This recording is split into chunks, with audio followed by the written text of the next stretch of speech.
Jumpa lagi bertemu saya Pak Nur. Salam sehat, salam bahagia buat kita semuanya. Teman-teman, Bapak, Ibu, guru olahraga dimanapun berada. Oke, mari kita lanjutkan latihan soal P3K yang ke sesi 7. Sesuai janji saya kemarin, kemarin sudah telah AKD SD, sekarang kita telah AKD SMP dan SMA. Kita buatkan soal, saya buatkan soal. Ini kita acuannya adalah dari Permendikbud nomor 37 tahun 2016 yang terbaru, revisi dari Permendikbud nomor berapa ya, 26 atau 24 kalau nggak salah itu ya. Langsung saja, soal nomor pertama. Hari ini kita temanya adalah Bu Guru semua ya, tidak ada Pak Guru di sini ya. Bu Desi untuk mencapai tujuan pembelajarannya, ia menggunakan metode belajar yang sesuai dengan karakteristik dan perkembangan motorik peserta didik. Pemberian materi mempraktekkan hasil rancangan. Nah, ini kita akan tekankan di sini ya. Pemberian materi mempraktekkan hasil rancangan, pola penyerangan dan pertahanan. Ini kata kuncinya. Sepak bola adalah salah satu materi yang diajarkan pada peserta didik kelas berapa? Ini SD SMP atau SMA. Ingat di sini adalah kita fokus aja langsung ke KD-nya ya, ke KD ini ya. Ini kata kunci KD-nya yaitu hasil rancangan, pola penyerangan dan pertahanan. Kalau ini jelas KD 4 ya, keterampilan ya. Kalau hasil rancangan, dia itu kata kunci hasil rancangan sama pola-pola permainan, misal pola penyerangan dan pertahanan itu adalah dia KD di kelas 12. Kalau kelas 10 baru menganalisis atau menganalisis gerakan dan menyusun perbaikan. Kalau kelas 10 itu adalah hanya menganalisis gerakan, itu kata kuncinya. Nanti di belakang saya kasih ringkasan option kata kunci SD sama SMA atau setingkatnya seperti yang telah KD SD, karena itu ringkasan dari Permendikbud nomor 37 tahun 2018 tentang telah KD PJOK. Jadi di sini jawabannya adalah nomor yang kelas 12. Ini kata kuncinya ya, harus teliti di sini. Masalah materi itu kita hilangkan dulu biar mudah nanti terkecoh. Kita lihat ininya, kata kunci KD-nya di sini ya. Itu ya. Kalau sepak bola pasti dia adalah di KD bola besar berarti itu 41 gitu. Kalau bola kecil dia adalah 3.2 atau 42. Seperti itu lanjutan dari SMP ya. Lanjut ke nomor 2, Bu Sandra ya. Bu Sandra untuk mencapai tujuan pembelajarnya, ia menggunakan metode belajar yang sesuai dengan karakteristik dan perkembangan motorik peserta didik. Pemberian materi mempraktekkan ya, kita ambil mempraktekkan ya. Mempraktekkan variasi dan kombinasi gerak spesifik. Ingat di sini variasi dan kombinasi gerak spesifik. Ingat di sini ada bela diri. Bela diri itu jangan salah ya, kalau bela diri itu setiap jenjang berbeda, baik SD, SMP maupun SMA harus teliti ya. Bela diri ini apakah tidak bisa kita sama dengan bola besar, bola kecil. Kalau bola besar, bola kecil dia enak mengingatnya. Kalau bela diri agak susah ya. Di sini ada variasi dan kombinasi gerak spesifik bela diri adalah salah satu materi yang diajarkan. Nah, kata kunci dari saya untuk memudah mengingatkan, kalau ada gerak spesifik itu pasti adalah SMP, itu jelas. Tingkat SLTP atau SMP itu kata kunci. Kalau ada hubungan dengan gerak spesifik dia adalah SMP. Kalau hasil menganalisis itu sudah tingkatnya SMA. Nah, tinggal SMP ini kelas berapa? Karena ini adalah variasi dan kombinasi. Bela diri itu kalau tidak salah KD-nya adalah 3.4 ya atau 4.4 ya. Kalau SMP habis jalan, lari dan lompat ya. Kalau kelas 7 itu gerak spesifik dasar, baru ke kelas 8 dia adalah variasi, dan kelas 9 dia adalah variasi dan kombinasi. di sini adalah variasi dan kombinasi, berarti jawabannya adalah kelas 9 ya. Sudah saya kalkulasi statistik adalah SMP, berarti ini yang SMA kita buang dulu. 11, 12, 10, 11, 12 enggak ada ya. Nah, berarti ini tinggal antara kelas 8 sama 9 sudah ada di sini ya, variasi dan kombinasi. Nah, itu kata kuncinya mudah untuk mengingat ya. Kalau gerak fisik apapun itu, baik bola besar maupun bola kecil, dia adalah SMP. Yang susah itu ketika materi kebugaran, nanti agak sedikit membingungkan. Nanti kita kasih contohnya. Ini Bu Siska, nah, temanya guru semua hari ini. Bu Siska untuk mencapai tujuan pembelajarnya, ia menggunakan metode belajar yang sesuai dengan karakteristik dan perkembangan motorik peserta didik. Pemberian materi mempraktekkan latihan peningkatan, ingat ya, latihan peningkatan derajat kebugaran. Ini adalah bunyi KD.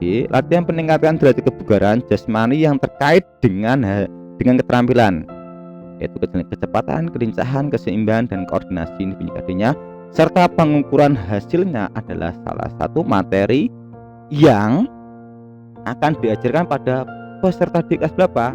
Nah, ini bagaimana caranya Pak untuk membedakan dia itu SMP atau SMA? Ingat ya, perbedaan antara SMP dan SMA adalah kalau latihan kalau keterampilan sama kesehatan itu setiap SMP SMA ada, cuman dia beda kelas.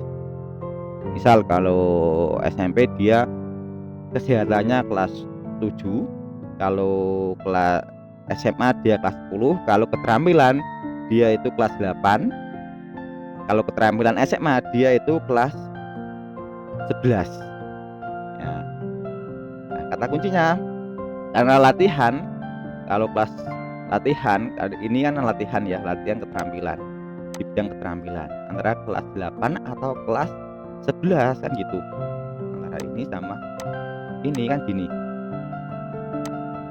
Nanti di akhir Bapak Ibu guru teman-teman silakan pahami tabelnya, karena ini baru latihan. Kalau SMA itu KD-nya dia lebih kompleks, yaitu merancang hasil latihan tentang keterampilan. Karena ini baru pelatihan yang merancang oleh gurunya, jadinya dia adalah KD ini masih cocok ya, KD ini yaitu di SMP, maksudnya gitu ya.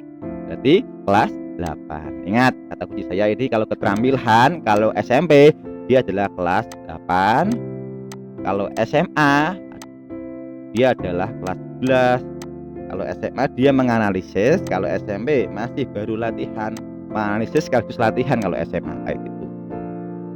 Itu membedakannya untuk mudah. Kalau kesehatan dia di bawahnya, berarti kelas 7.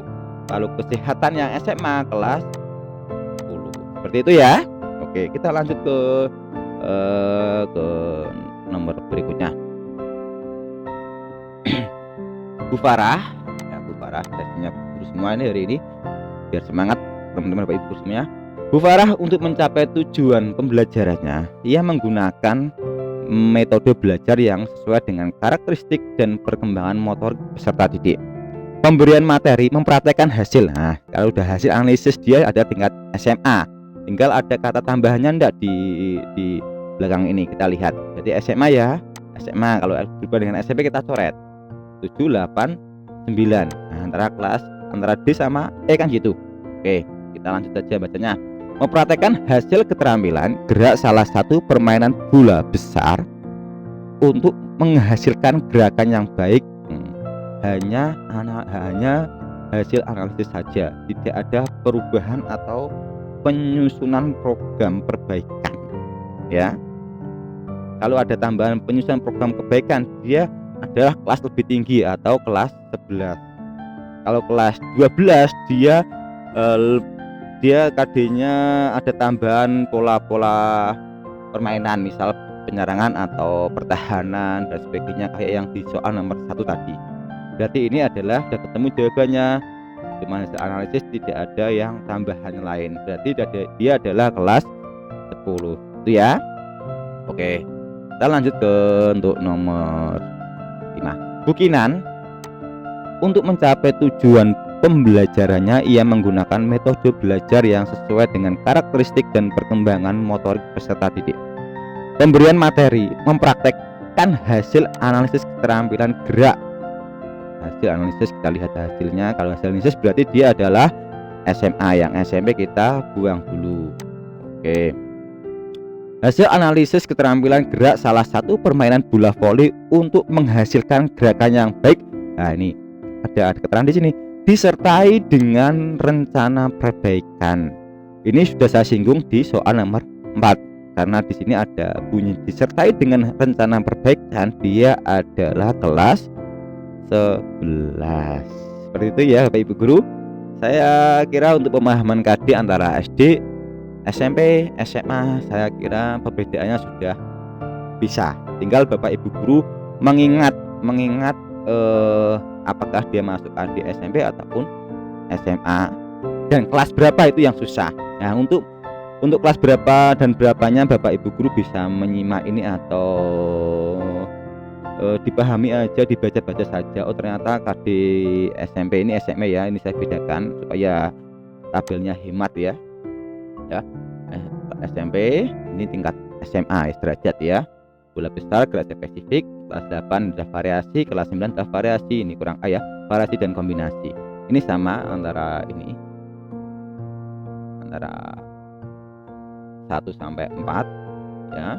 Cuman ini yang agak susah adalah tadi saya singgung adalah kebugaran ya.